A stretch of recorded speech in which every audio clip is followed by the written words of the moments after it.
জয়নিতাই 2026 অর্থাৎ 1 কি বুঝলেন না তাই তো? তবে আপনাদের একটু বুঝিয়ে বলা যাক। 2026 যোগ করলে আসে 10, আর 10 মানে 1। 1 মানে রবি অর্থাৎ সূর্য। তাই যাদের জন্ম তারিখ 1, 10, 19 এবং 28 সেই সংখ্যক মানুষের জন্য তো শুভময় বটেই, সঙ্গে সকলেরই ভালো কাটুক এই আশা রাখি। এছাড়া রবির তেজবানের জন্য শত্রুপক্ষ মারাত্মক রূপ ধারণ করবে, কেউ কারো জায়গা ছাড়তে চাইবে না।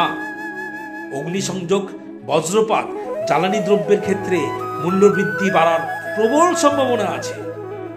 ভারতের বিরুদ্ধ পক্ষের সহিত অশান্তি হতে পারে। এই বছর ধর্মীয় প্রচার বৃদ্ধি পাবে, যেহেতু বৃহস্পতিবার এই বছরের শুরু এবং তা ধর্মীয় এবং লক্ষ্মীবার।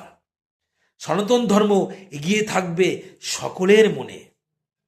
অর্থ, নাম, খ্যাতি এই 3টে জিনিসেরই সমৃদ্ধি পাবে এই বছর। এবং মেষ, তুলা, কর্কট, মকর, ধনু, সিংহ এই কয়েকটি রাশির জাতক জাতিকারা ভালো ফল পাবে। মনে রাখবেন, নিজেকেও অনেকটা পজিটিভ থাকতে হবে, সঙ্গে ভগবানের নাম এবং ভগবানের প্রতি প্রেম রাখতে হবে। নতুন বছর সকলের শুভ হোক। ভালো থাকুন, সুন্দর থাকুন, আনন্দে থাকুন। রাধে রাধে।